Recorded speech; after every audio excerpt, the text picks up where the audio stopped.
Bonsoir très chers téléspectateurs, bonsoir vous que nous suivez de partout dans le monde. Vous nous suivez de la RDC, de l'Europe, vous nous suivez de l'Amérique, de l'Australie. Vous nous suivez aussi en Amérique, là au Canada et aux États-Unis. Soyez le bienvenu dans votre nouveau numéro du magazine Data Market. Merci pour vos appels et vos soutiens par rapport à la dernière émission où nous avons reçu pour vous le président de l'ONA. Un débat passionné, beaucoup d'appels, d'insistance. Et par rapport à votre demande, chers téléspectateurs, le président de l'ONA, Monsieur Brunel Joseph Guibale Leki Kananga, revient pour éclaircir sur certaines conceptions que les architectes ou ceux qui sont intéressés par rapport au sujet voulaient en savoir plus. Pour ce soir, je vais saluer de nouveau notre invité à ce grand magazine Data Market. Bonsoir Brunel Joseph. Bonsoir M. Sonfort. Comment vous allez?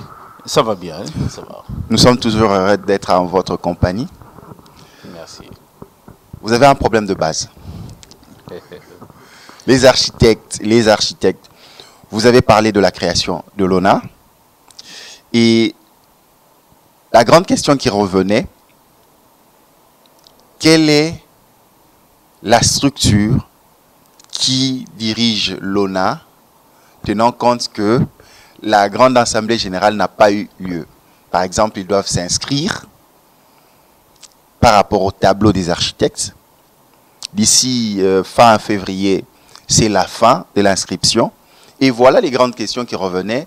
Comment? C'est la raison pour laquelle Data Market revient encore vers vous, comme vous êtes le président provisoire de l'ONA, pour éclaircir. Premièrement, d'entrée de jeu, nous allons directement dans le grand bain. La gestion de l'ONA, tenant compte que l'Assemblée générale n'a pas été tenue, comment est gérée l'ONA actuellement de manière provisoire? Merci, monsieur le journaliste. On ne va pas se fatiguer à éclairer, à parler sur l'ONA, qui est devenue maintenant une passion de tout le monde. Je suis content pour cet engouement-là, parce que quand les gens se battaient pour avoir les textes, il n'y avait pas d'engouement. Et c'est toujours comme ça, nous, les Congolais, on sort toujours les derniers sur quelque chose pour en faire un problème, là où il n'y a pas de problème. J'avais dit l'autre fois, le journal officiel est là. Il a déjà publié la loi que je vous ai montrée. J'ai encore un exemplaire ici. Donc, ceux qui ont besoin de savoir comment va fonctionner l'ONA à cette phase transitoire, ils n'ont qu'à pénétrer les textes. C'est clair dans les textes. Les textes, la loi dit que les comités sortant, ou le comité qui a dirigé la SAC, oui. Jusqu'à la promulgation de la loi, c'est le même comité qui gérera l'ONA en transition jusqu'à mettre en place l'ONA dans toutes les provinces. Avec les mêmes dispositions de la SAC? Avec les mêmes dispositions, parce que la structure de la SAC n'est pas la structure de l'ONA. Et c'est comme ça qu'on dit que c'est un comité transitoire. Donc ce n'est pas que ces comités-là restent. Et ce n'est pas l'Assemblée générale qui doit décider. La loi le dit déjà. Donc c'est là où je dis qu'il y a une confusion. Il faut que les gens, ça ne coûte rien. Ça peine $15 qui passent au siège. On va leur donner ça. Ils vont parcourir la loi. Moi, je préfère que les gens parlent avec les textes au lieu qu'ils spéculent. Parce que ça, c'est de la spéculation. La loi dit, le comité de la SAC dirige pendant la transition jusqu'à l'organisation de sélection. Et ce n'est pas l'Assemblée générale. La première Assemblée générale, elle n'est pas élective. C'est une Assemblée générale qui vient juste pour entraîner les règlements d'ordre intérieur. C'est au travers de la rédaction des règlements d'ordre intérieur dont nous avons 90 jours à la date de la publication de la loi. Et c'est cette Assemblée générale qui va fixer maintenant sur le règlement d'ordre intérieur et faire un autre calendrier pour arriver à une Assemblée générale qui sera convoquée, qui sera élective. Une Assemblée générale constituante. Donc pour le moment, qu'ils gardent leur souffle. C'est les comités SAC qui gèrent l'ONA jusqu'à ce qu'il y aura les élections. Mais ce n'est pas la première assemblée. Vous allez faire les élections sur base de quoi à la première assemblée? Il n'y a même pas encore de règlement d'ordre intérieur. Parce que c'est le règlement d'ordre intérieur qui définit le fonctionnement même. Certaines choses, quand vous regardez dans la loi, on renvoie au règlement d'ordre intérieur. Mais Brunel Joseph, il y a certains de vos confrères architectes qui nous ont contactés, qui a contacté la rédaction de Data Market pour dire que pour avoir la structure de l'ONA, on ne devrait pas nécessairement attendre que toutes les entités de l'ONA aient pu place, par exemple, le règlement d'ordre intérieur. C'est à ceux qui seront votés, par exemple, élus, à eux de faire cette charge-là. Qu'est-ce que vous répondez? Mais ils seront élus sur base de quoi? Sur base de quoi? Parce que tout est provisoire, ils ne veulent pas rester dans le provisoire. Bon, vous savez, c'est comme je vous ai dit l'autre fois, cette loi ici est passée à l'Assemblée nationale, c'est passé au Sénat, c'est passé partout où les architectes avaient droit d'aller changer, ajouter, retrancher ce qu'ils voulaient. Et c'est une loi qui était traitée par... Elle est universelle, au fait. L'ordre... On ne va pas créer, on ne va pas inventer la roue. Mais pourquoi les ingénieurs ne s'agitent pas? Parce qu'ils ont eu l'ordre le même jour que nous. La loi des ingénieurs a été promulguée au même nom, à la même date que nous. Au journal officiel, leur loi est sortie même avant nous. Mais ils sont calmes. J'étais avec un représentant des ingénieurs aujourd'hui, même le président des ingénieurs dernièrement. Ils sont calmes et ils attendent les 90 jours pour que la rédaction du règlement d'ordre intérieur est passée maintenant à l'Assemblée constituante. Mais pourquoi les architectes s'agitent? Pourquoi? Ils doivent se calmer. C'est leur loi, c'est leur ordre. L'Assemblée générale, c'est eux. C'est l'organe suprême qui sera dans l'ONA. Donc, ils n'ont qu'à attendre quand il y aura l'Assemblée générale. Certains débats, ça va se faire à ce niveau-là. Brunel, poserez-vous votre candidature pour la présidence? Et quelles sont les conditions pour être président de l'ONA? La grande question qui revient, la question qui fâche. Monsieur Saint-Forien, je suis si vieux que ça? Je suis si vieux que la ça? La base veut savoir. La base.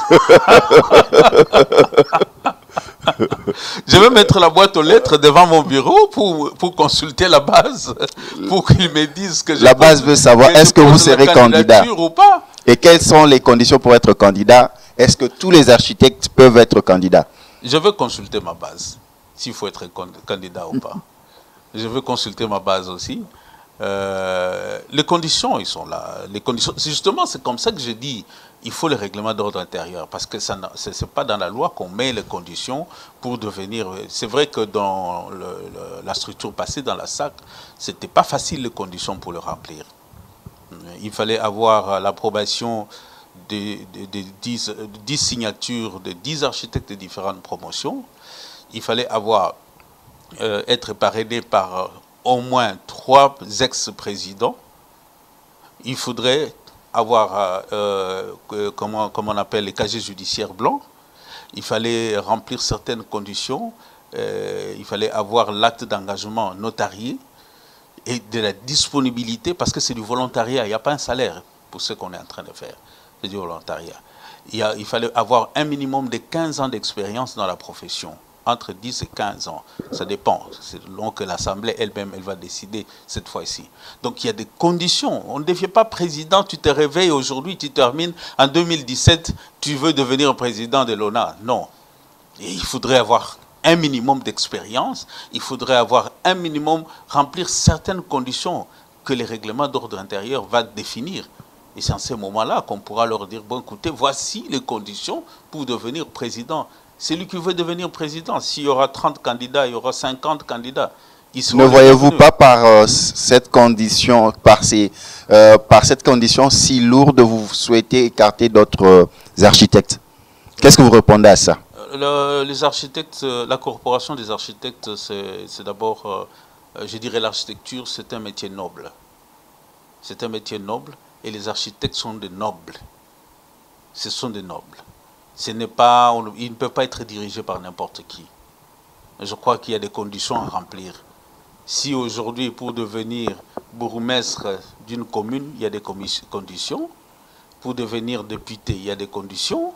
Je ne vois pas pour être président de toute une corporation comme les architectes qu'il n'y ait pas de conditions. La loi d'exclusion, celui qui s'exclut, ça signifie qu'il ne remplit pas les conditions. Mais je pense que des architectes qui ont fait 15 ans d'expérience professionnelle, il y en a des centaines. Est-ce que vous pensez pour être un bon président, il faut remplir tous ces critères? Est-ce qu'on doit nécessairement avoir passé par tous ces critères pour être un bon président? Mais c'est obligatoire. C'est obligatoire. Les critères, il faut les remplir parce que, vous savez, même dans la Bible, la Bible dit qu'il ne faudrait pas donner des responsabilités aux jeunes convertis. Est-ce que c'est un problème intellectuel, un problème professionnel? Quel est le problème dans la gestion de l'ONA? Bon, vous savez, tout le monde peut être président de quelque chose, mais le leadership, ce n'est pas donné à tout le monde. Ça, c'est quelque chose que nous, les francophones, on oublie. Le leadership, ce n'est pas donné à tout le monde. Tu peux être président, tu ne fais rien. Tu te reposes sur tous ceux qui sont autour de toi. Mais comme tu peux aussi être président, tu apportes quelque chose de nouveau. Ou tu apportes un vent nouveau. Je ne dis pas que je suis si extra que quoi ou supérieur à d'autres architectes qui voudraient devenir des présidents de l'ONA. Mais je crois que remplir les conditions quand même, c'est une bonne chose. Et être sûr d'assurer ce leadership-là. Ce n'est pas facile, mon cher ami. Vous savez, devenir président de l'ONA, comme le président de la SAC qui est passé, la SAC qui est morte, d'abord, tu n'as pas de salaire. Tu n'as pas de salaire. La SAC où l'ONA aujourd'hui n'a pas encore cette caisse-là consistante. Il n'y a pas de subventions. Je crois que l'État va penser à nous pour les subventions. Mais tu dois être dans des conférences internationales de l'Union des architectes d'Afrique. Tu ne vas pas dire que chez nous, on ne paye pas, parce qu'ailleurs, il y a des présidents qui sont payés. Tu dois être dans des conférences de l'Union internationale des architectes partout au monde. Qui te paye les billets, qui te prend en charge les hôtels et tout ça. Ce sont aussi des sacrifices. Ce n'est pas pour rien qu'on dit qu'il faut quand même réunir quelques conditions. Imagine, toi, tu deviens président de l'ONA aujourd'hui. Tu n'as même pas un rond pour aller te payer un billet pour aller à une conférence ici à Brazzaville ou bien, je ne sais pas moi, au Bénin, en Côte d'Ivoire. Mais à quoi bon? Là, c'est au propre frais du président de l'ONA ou bien celui de la caisse de l'ONA? Pour le moment, c'est pris en charge. C'est comme ça que je dis, mais les gens qui parlent de la cotisation là, qu'ils fassent des calculs rapides. Qu'ils fassent des calculs rapides.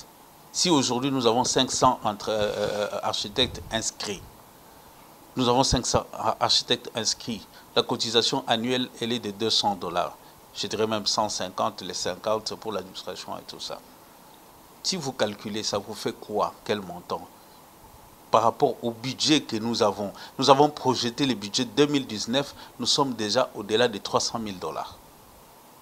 Nous sommes déjà au-delà de 300 000 pour les fonctionnements seulement internes. Parce que maintenant, nous avons un siège, nous avons le personnel, nous avons ceci, nous devons organiser des conférences, nous devons organiser des formations continues, tous ces professeurs qu'on va appeler pour la formation continue, les conférences qu'on doit utiliser, les colloques qu'on doit organiser, les salles, ça c'est lourd, ce n'est pas gratuit, nous n'avons pas encore les salles. Et la logistique des transports de nos invités, toutes ces choses-là, nous sommes au-delà de $300 000 l'année. Mais quand tu prends la cotisation, je crois que nous devons être pragmatiques. Nous devons être pragmatiques. Donc ce n'est pas, c'est du volontariat en fait. Nous sommes là pour organiser la profession. Peut-être ceux qui vont venir après, ils vont jouir de ce que nous sommes en train de faire. Mais pour le moment, ce sont des sacrifices. Pourquoi faire du volontariat lorsque vous voulez que votre structure soit grande et forte par rapport aux enjeux de la construction, par rapport aux enjeux dans le domaine de l'architecture? Bon, nous sommes en train de mettre des mécanismes en place comme tous les ordres d'architectes dans le monde, où il y a la rétrocession de l'État, il y a la rétrocession sur des marchés, il y a tout ça. C'est comme ça que les ordres fonctionnent. Mais ici, chez nous, on était encore une asbelle, on n'avait pas encore droit à ça. Donc ce sont des choses que nous sommes en train de mettre. C'est comme ça que j'ai dit, les architectes doivent être calmés. Il y a du boulot maintenant pour mettre cette structure, cette grande machine en place. Dites-vous qu'il y a des structures qui existaient, qui ne voudront pas changer leur manière de voir les choses. Que ce soit les ministères, que ce soit l'administration, que ce soit ceci, qu'on dise à l'administration aujourd'hui, tu dois rétrocéder quelque chose à l'ordre des architectes, chose qu'ils ne faisaient pas. Ça doit s'arracher, ça ne sera pas facile. Qu'on dise à un ministère, non, bah, écoutez, dans tes frais de fonctionnement, il faut indexer l'ordre des architectes. Ce n'est pas facile. Ce sont des choses qui vont arriver. Donc les gens qu'ils ne rêvent pas, qui pensent que, bon, ok, devenir président de l'ONA, c'est bien beau, ok, j'ai tous les honneurs du monde, on me déroule les tapis rouges. Mais par moment, tu te dis, ben, dans quoi est-ce que je suis entré? J'ai envie même d'abandonner. Mais comme c'est une croix qu'on a pris, on doit aller jusqu'au bout. Donc il ne faudrait pas que les gens commencent à rêver et qu'ils pensent que, bon, ok, on va à l'Assemblée constituante, on va à l'Assemblée élective, on élit les présidents et tout ça. Mais il y a des préalables terribles dans cette histoire. Il y a des préalables. Il faudrait découvrir des textes parce qu'il y a des arrêtés et des arrêtés qui donnent droit à l'ordre des architectes de faire ceci, de faire cela, d'avoir ceci, de toucher à ceci, de cela. Et il faut démanteler d'abord, de répertorier tous ces arrêtés, toutes ces lois qui nous donnent des droits dans le pays à exercer, et après quoi nous allons maintenant fonctionner normalement comme l'ordre. Parce qu'avant, c'était une asbelle, vraiment, c'était du volontariat qu'on faisait. Mais maintenant, comme on est un corps constitué de l'État, il faudrait qu'à un certain moment, que certaines choses se passent différemment. Avant d'aller au barème, j'ai eu des appels des architectes femmes qui m'ont posé cette question et je vais aussi vous la poser à votre tour. Est-ce que dans cette loi, on passe à la femme architecte congolaise? Dieu est esprit, hein? Il n'est ni femme ni homme. Oui, ça c'est à l'église. Est-ce que la femme architecte sera valorisée grâce à cette loi? Quel est le féminin de l'architecte? Je ne sais pas. Bien alors, on est architecte. Donc, arrêtons cette histoire de discrimination. Femmes, pourquoi les femmes veulent qu'on fasse quelque chose de spécial pour eux? Parce qu'elles sont femmes, elles pensent qu'elles sont femmes. Architectes. C'est là où il y a les problèmes avec nos sœurs. Et je l'ai toujours dit. C'est eux-mêmes qui amènent la féminité dans la profession. La profession n'a pas de sexe. Parce qu'on préfère plus engager ou bien avoir de contrats avec des architectes hommes en pensant que la femme, nécessairement, elle n'est pas suffisamment qualifiée parce qu'il y a des clichés, tout ça. Ils m'ont dit non, posez ce problème au président. Je parle souvent avec les jeunes femmes architectes. Je leur dis ceci. Commencez par vous imposer avec le travail. Faites comme vous le faisiez à Isaïe, à IBTP, de la même manière que vous avez étudié avec les garçons. Vous avez performé là-bas, vous avez fait des projets sur le plan professionnel, faites-le. Arrêtez cette histoire de dire qu'on doit faire quelque chose pour les femmes. L'architecte n'a pas de féminin. Une ou un architecte, mais en anglais, il n'y a pas de féminin. Il y a une qui m'a repris et dit, dans le monde professionnel, on parle de discrimination positive. Est-ce qu'on ne peut pas l'appliquer aussi dans l'ordre? Non, moi ça me passe. En tout cas, depuis que je suis aux affaires, j'ai fait en sorte, d'ailleurs même, j'ai un groupe de jeunes architectes femmes que j'entretiens tout le temps pour leur faire comprendre, go ahead. Vous n'avez pas mais ça à dire que non, bon, nous sommes des femmes, nous sommes ceci. Non, quand vous avez des problèmes, venez me voir. Et je crois qu'il y en a qui sont en train de travailler, qui montrent qu'elles sont intelligentes au même titre que les hommes. Il y en a qui travaillent même plus que les hommes. Et donc, moi, en tout cas, c'est un faux débat. C'est un faux débat. Moi, je considère qu'elles travaillent, qu'elles soient présentes. D'abord, voici les moments. Combien de femmes, quand il y a l'Assemblée générale, viennent? Maintenant, là, tout le monde parle de l'Assemblée générale. L'Assemblée générale, c'est devenu un verset de la Bible.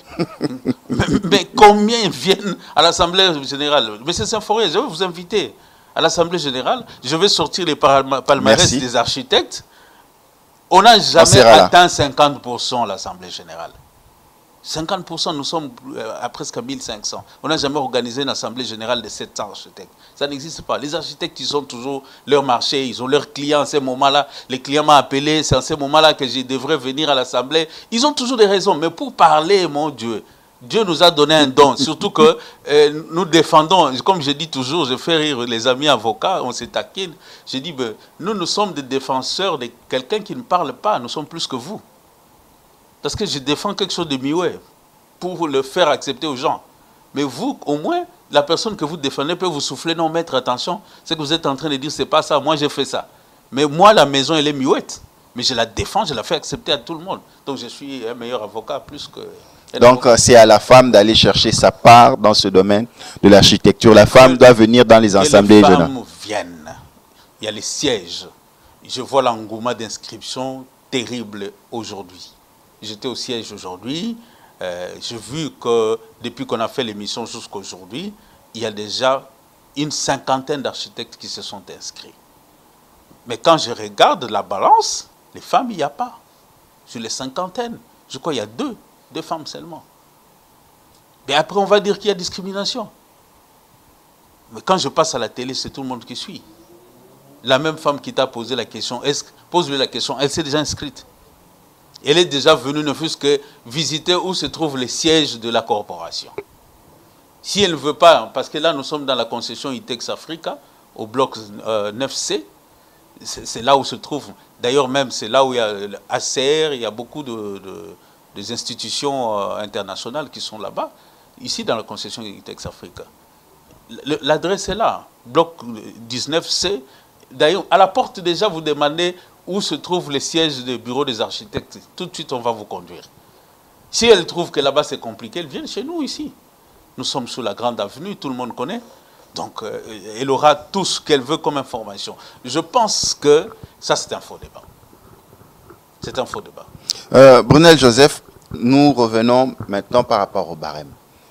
Les questions ont été posées, plusieurs questions, mais sur quelle base le président provisoire de l'ONA table sur la reconduite du même barème?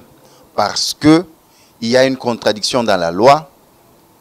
Quand l'ONA existe, ça veut dire que tout ce qui avait du sac meurt. Ça, c'est les plaidoyers de tous les architectes qui m'ont appelé. Sur quelle base? Il devrait y avoir un consensus dont vous puissiez vous rencontrer, tabler sur quelque chose de pratique. Qu'est-ce que vous répondez? Bon, je crois qu'il y a une confusion dans nos têtes par rapport à ça. Quand on dit que la loi est venue abroger les dispositions antérieures, elle n'a pas demandé que les présidents partent, elle n'a pas demandé que les secrétaires généraux partent, comme ça il y a un vide. Et que dans le vide, l'Assemblée générale va se constituer, ou on va convoquer une Assemblée générale, je ne sais pas par quelle magie, il y aura tous les architectes, un matin on se réveille, on dit journée Assemblée générale. Non, je crois que là on va un peu plus loin. Parlant de la cotisation, de la quotité. D'ailleurs, nous nous sommes dit que cette année, on va encore avec les taux de la SAC, parce qu'on vient dans une transition, c'est la première année, nous sommes en transition, mais qu'ils se mettent en tête que ça sera supérieur quand l'ONA sera assise. Ça sera supérieur. Pourquoi supérieur? Mais l'ONA, c'est une méga structure. Ce n'est plus cette histoire d'une ASBEL qui fonctionnait comme les cotisations de membres d'un Mozikila, non. Mais l'ONA, c'est une méga structure. Parce qu'il y aura beaucoup de choses à faire. Il y aura beaucoup de choses à faire. Je vous dis que nous avons un budget de 2019 qui est déjà au-delà de 300 000. Mais quand vous calculez avec ces cotisations-là, mon Dieu, qu'est-ce que ça représente par rapport à ce budget-là? Mais comment on va combler les vides? Au lieu de venir d'abord, pourquoi est-ce qu'ils vous posent les questions à distance? Moi, je suis là. Leur président, je suis là. Provisoire ou pas provisoire, définitif ou pas définitif, tout ce qu'ils veulent, c'est lui qui vient me coller, l'identité qui me colle. Mais au moins, président, je suis là. Les dirigeants sont là. Pourquoi ils ne viennent pas vers nous pour discuter ensemble, qu'on s'assoie, qu'on parle? Ils veulent seulement l'Assemblée générale. On va convoquer l'Assemblée générale. Mais malheureusement, cette Assemblée générale, à l'ordre du jour, ce n'est pas inscrit tout ça. La loi parle du règlement d'ordre intérieur. Pointerait à la ligne. Il n'y aura pas autre chose. Donc il ne faudrait pas que les gens pensent qu'on doit commencer à créer les choses selon les humeurs, selon les sentiments, selon les émotions de celui qui se réveille. Ces jours-là, la tête de tel ne lui plaît pas, il dit tout ce qui lui plaît. Non, nous devons nous asseoir sous les textes. Je dis bien, c'est une loi.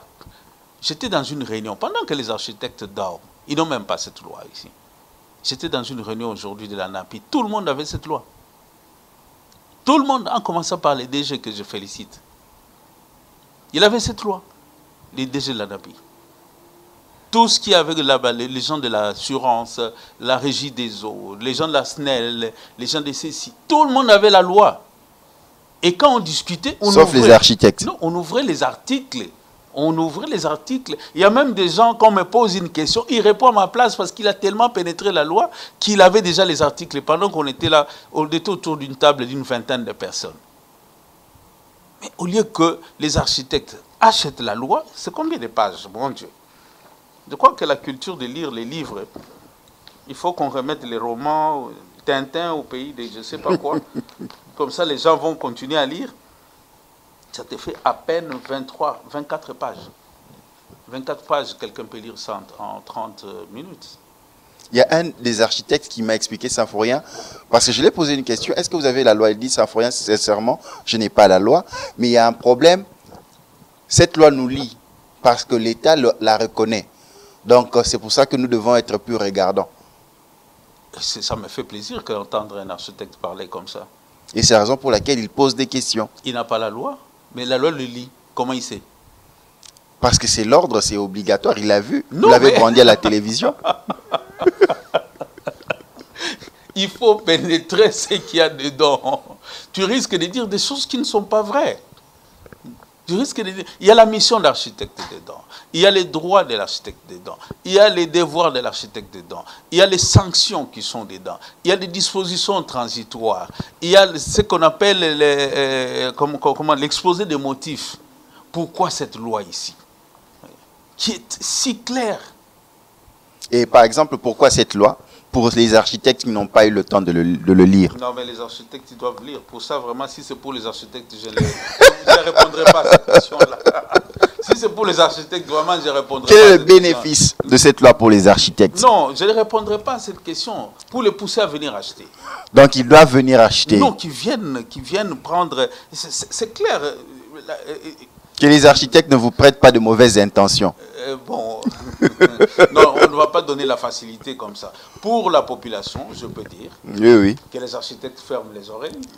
Là, vous parlez que pour la population. Je parle à la population, je parle pas aux architectes. Le pourquoi de cette loi?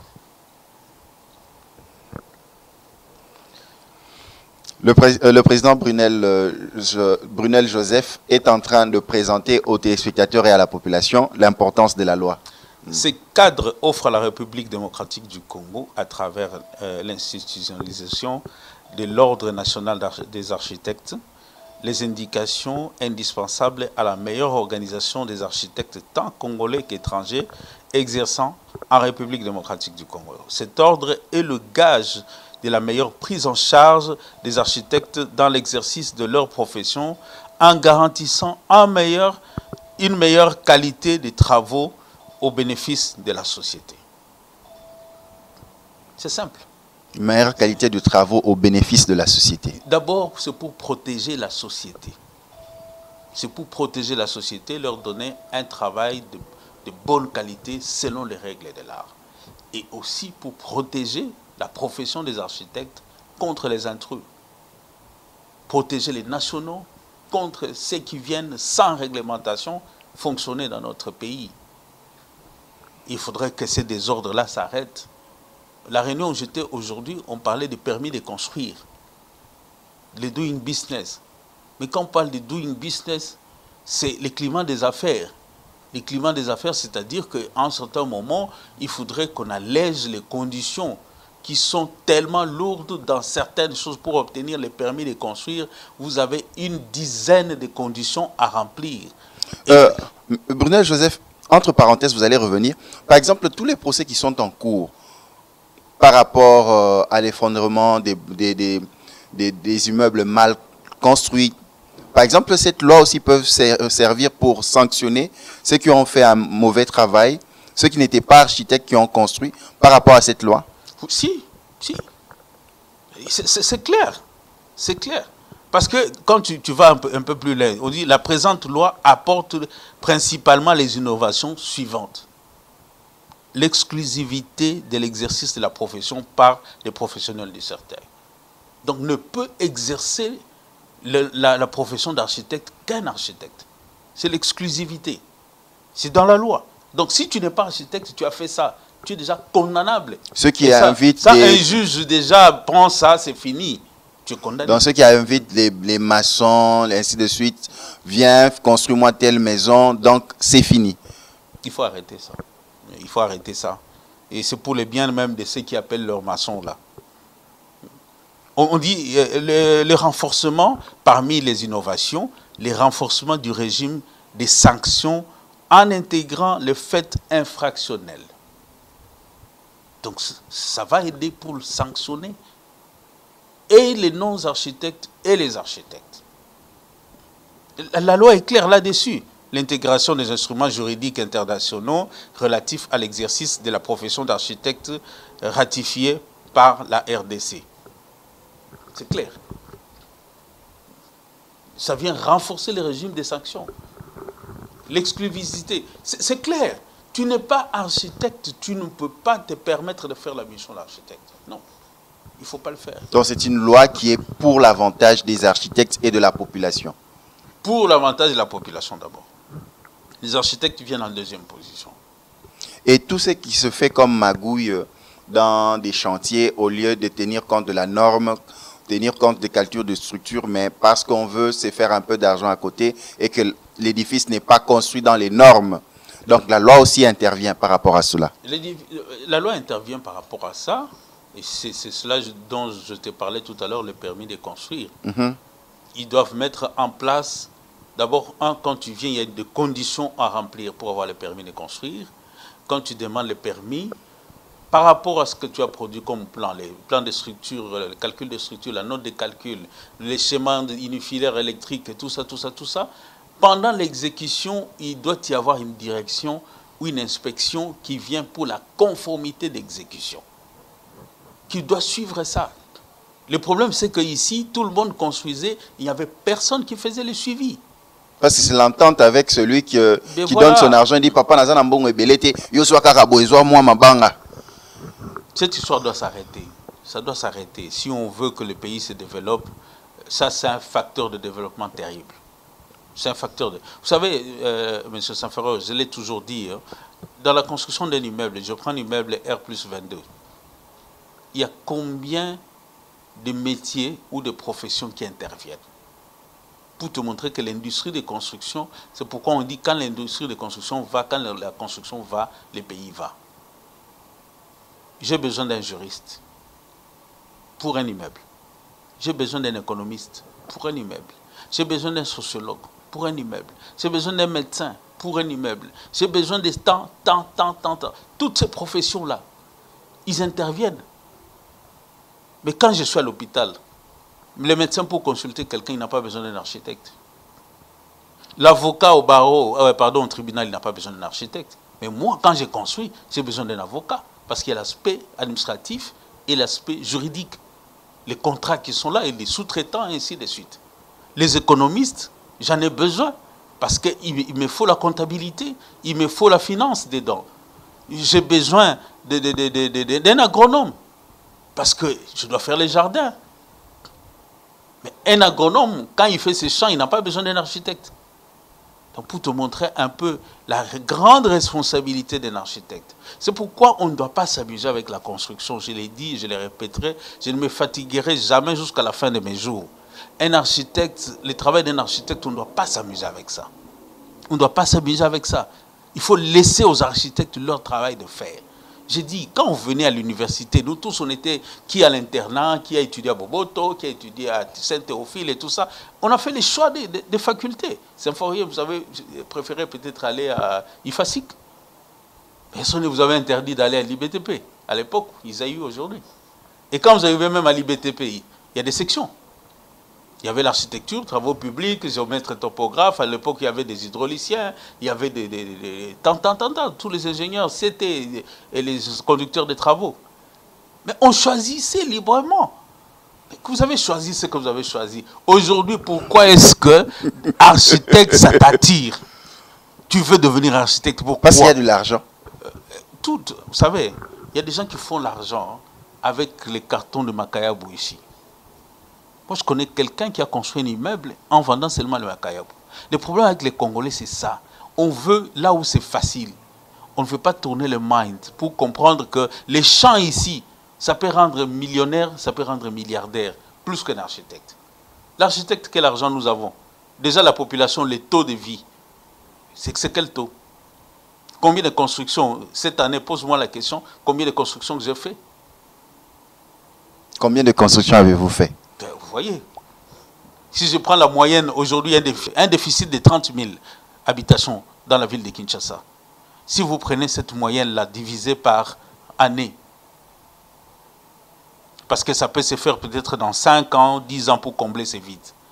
Si vous prenez une moyenne de 10 000 par année, il y a combien d'architectes? Prenons 1000 architectes.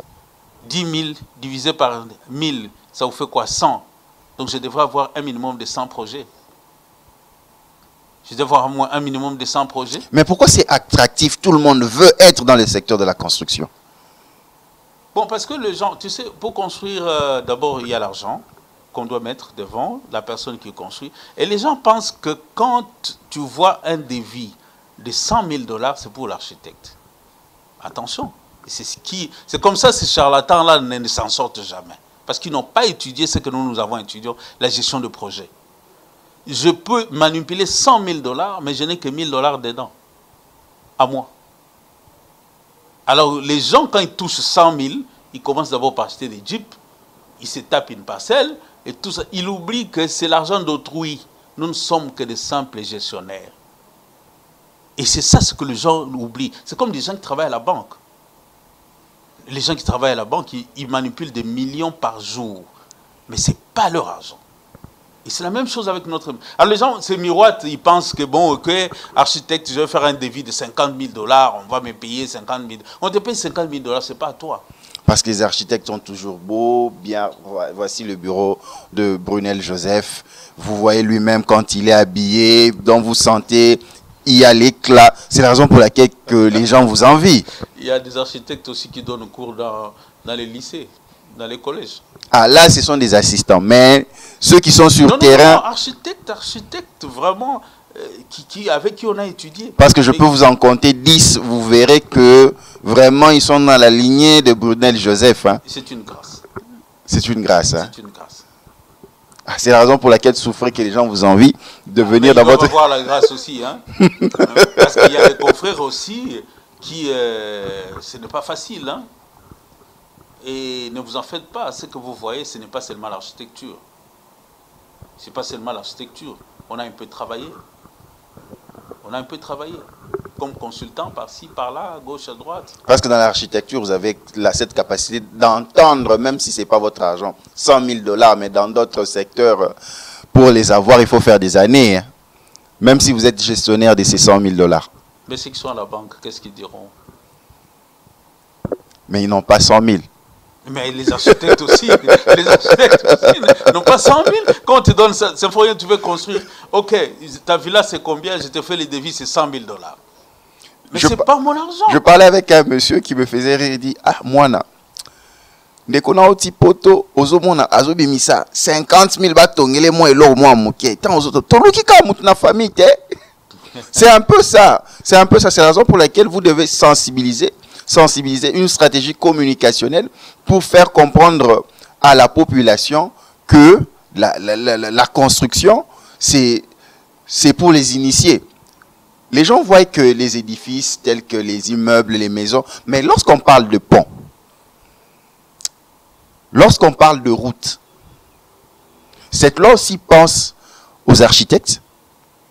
Je vous dis, quand je dis un architecte, c'est quelqu'un qui conçoit l'espace-vie de l'homme. L'espace-vie ne s'arrête pas à une maison. on doit vraiment enlever ça de notre tête. Le pont qui s'est écroulé en Italie, la personne qui refait ça, c'est un architecte. C'est un architecte. L'architecte conçoit tout. Tout, alors tout. C'est au niveau des calculs que je peux dire qu'il y a nos confrères, nos frères, les ingénieurs civils interviennent dans les calculs de la structure. Mais donner la forme. Aujourd'hui, il y a même les architectes design qui dessinent les voitures, qui conçoivent les nouvelles voitures que tu vois, qui conçoivent les bateaux, qui conçoivent les avions. L'architecte conçoit tout ce qui est à l'échelle de l'homme, là où un homme peut passer, là où un homme peut vivre, là où un homme peut travailler, là où un homme peut circuler. L'architecte a le pouvoir de concevoir ça. Donc il ne faudrait pas qu'on se limite à des petites villas, à des immeubles et tout ça. Non, nous devons aller plus loin. Et je peux même aller plus loin. Vous savez que l'architecte n'a pas que mission de concevoir une maison, un immeuble, quoi. Mais l'architecte a aussi mission de concevoir les matériaux qu'on doit mettre en place. Les matériaux qu'on doit mettre en place. Nous limitons seulement, on sait, bon, une maison, ok, carreaux, murs, je mets quoi, la peinture, tout ça. Aujourd'hui, avec cette gangrène des alicobondes qu'on met même partout, défigure la ville avec les alicobondes, on détruit les clés. Ça, on va faire une émission spéciale pour en parler. Avec les réchauffements climatiques, on nous amène encore les alicobondes. Parce que ça aussi, il y a un problème de stratégie communicationnelle. Vous ne parlez pas. Nous, quelqu'un qui va à Dubaï, qui voyage, il voit comment ça se passe. Lui aussi, il l'applique. Avec l'Internet, quelqu'un voit, il l'applique. Mais tandis que vous, en tant qu'expert, en tant qu'initié, vous pouvez sensibiliser la communauté sur les choix à faire. Les clients sont têtus. Ils sont têtus. Quand il était aux États-Unis, il a vu ça, il veut, chez lui. Mais il ne sait pas dans quelles conditions aux États-Unis on a utilisé ça. Et pour quelles raisons on a utilisé ça aux États-Unis.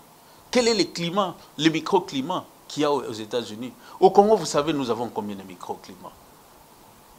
Il faut faire attention. Moi, je dis toujours, les vrais matériaux de construction d'un pays ou d'une ville ou je ne sais pas, là où vivent les gens, c'est dans les villages. Allez dans votre village natal. Parce que les gens pensent que Kinshasa, c'est leur village parce qu'ils sont nés ici. Non. Je rentre dans mon village à Mukedi, là, chez moi, je vais voir les cases. Les grands-parents, ils ont construit les cases avec quoi? Et ça définit les vrais matériaux. Ici, dans notre pays, c'est l'argile, le bois, la paille. Mais tout ce que vous nous amenez, les histoires là. Dernièrement, j'étais à Cotonou. J'ai intervenu dans une conférence où je disais, les Africains, nous devons écrire nos normes de construction, selon notre climat, selon notre environnement. Nous devons arrêter cette histoire d'ISO, ISO, standard, ISO, standard, ISO. Tout le monde va te demander, ce que tu amènes là, c'est quel ISO? Mais je vais te dire que c'est ISO Mukedi chez moi au village. C'est la norme internationale. Mais norme internationale, ils nous imposent leurs normes. Tu sais, les politiques aussi ne nous aident pas dans ces choses-là. Quand ils vont dans des réunions des SADC, ils vont dans des réunions de communautés internationales, quand ils vont discuter, par exemple, des projets, les financements au niveau de la Banque mondiale, au niveau de la BAD, au niveau de ces... Mais ils doivent amener leurs experts. Et vous avez déjà observé, un président chinois, quand il vient ici, dans son cortège, il ne manque jamais les architectes. Un président français, surtout quand ils vont dans des réunions d'affaires, un président sud-africain, il ne manque jamais les architectes. Et quand il s'agit des discussions d'affaires à faire ou de financement et tout ça, leurs architectes sont là. Et quand il faut donner des conditions pour les financements, par exemple des infrastructures, leurs architectes sont là, ils s'imposent. Mais nous, on apprend seulement que non, bon, on a donné 100 millions de dollars au Congo pour la construction des écoles. Avec quels matériaux? Et quelles normes? On va nous parler de l'architecture durable, mais on ne sait même pas l'architecture durable en fonction de l'Europe ou l'architecture durable en fonction de l'Europe. Là, ce sont des bons termes d'émission que vous êtes en train de proposer. Brunel Joseph, nous tendons déjà à la fin de notre entretien. Il ne reste que à peu près quelques minutes. Qu'est-ce que les architectes peuvent retenir? Et à quand on aura le règlement d'ordre intérieur? Nous avons 90 jours pour le règlement d'ordre intérieur, à dater du 7. Donc, il y a encore du temps. Que les gens retiennent leur souffle. Là, il y a encore du temps. Vous avez croisé le bras, vous êtes en train de travailler. À quel stade êtes-vous? Non, mais je crois qu'il y a certaines choses qu'on ne dévoile pas à la télévision. C'est ce que je dis. Moi, pour pousser les architectes à venir à leur siège, qu'ils viennent à leur siège poser toutes ces questions-là. Parce que là, c'est vraiment une organisation interne. Je n'aimerais pas dire ça dans les médias et tout ça. C'est un peu indécent. Les règlements d'ordre intérieur, c'est pour les architectes. Celui qui est en train de suivre la télé, maintenant, il n'a pas besoin de ça. Il n'a pas besoin d'écouter de ça. Il veut savoir que la loi des architectes est là. Pour que je construise, je dois consulter un architecte. Il n'a pas besoin de savoir qu'est-ce que la guerre qui est entre les architectes, qui veut devenir président, qui veut faire ceci. Ce n'est pas leur affaire. Épargnons les téléspectateurs que nous respectons, nos futurs clients, le client potentiel, qu'ils sachent que nous sommes organisés maintenant autour d'une loi, qu'ils viennent vers nous. Mais tout ce qui a des cuisines internes, ce n'est pas la télévision qu'on doit commencer à dire ça. Mais dans les 90 jours, les architectes auront leur règlement d'ordre intérieur. Leur règlement d'ordre intérieur et on va convoquer l'Assemblée générale. Ça sera convoqué. Vous savez, gérer 100 personnes seulement, vous gérez sans esprit. Allez-y comprendre quelque chose. Positif et négatif. Hein? Donc ne soyez pas surpris quand on vous pose les questions dans tous les sens. Qui sont pour, qui sont contre. D'ailleurs, même aujourd'hui, si on prend un sujet, on met à la place publique, on appelle tous les Congolais. Qui sont pour, qui sont contre. La bagarre va commencer là.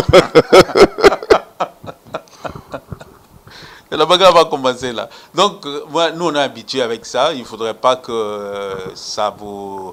les questions, il faut qu'ils posent, qu'ils se défoulent. Effectivement, nous faisons aussi cet éveil, les émissions comme ça, ce sont des éveils. Ceux qui s'intéressaient pas à l'affaire, je sens qu'ils commencent à s'intéresser. Et moi, ça me fait plaisir. Et tellement qu'ils sont liés par la loi. Non, ils sont liés, complètement liés, cimentés, collés. Donc c'est trop tard. C'est trop tard. Pas de marche arrière, non. Pas de rétropédalage. Il n'y a pas de marche arrière. Brunel Joseph, merci de nous avoir accueillis chez vous. Merci pour cette émission. Vous avez répondu aux préoccupations des architectes et des téléspectateurs. Et s'il y a d'autres questions, nous reviendrons encore vers vous. Merci d'avoir suivi votre magazine Data Market. Merci à la grande équipe de Data Market. Brunel Joseph, après consultation de sa base, sera candidat président de l'ONA. C'est ouvert, mais il y a des conditionnalités. L'ONA est là pour protéger la population et mettre à l'aise aussi les architectes. Brunel Joseph, merci. Nous ne pensons pas que c'est une dernière fois. Merci. C'est comme disent les Ouest africains, je vous donne la route à la moitié. Merci beaucoup. Vous puissiez revenir.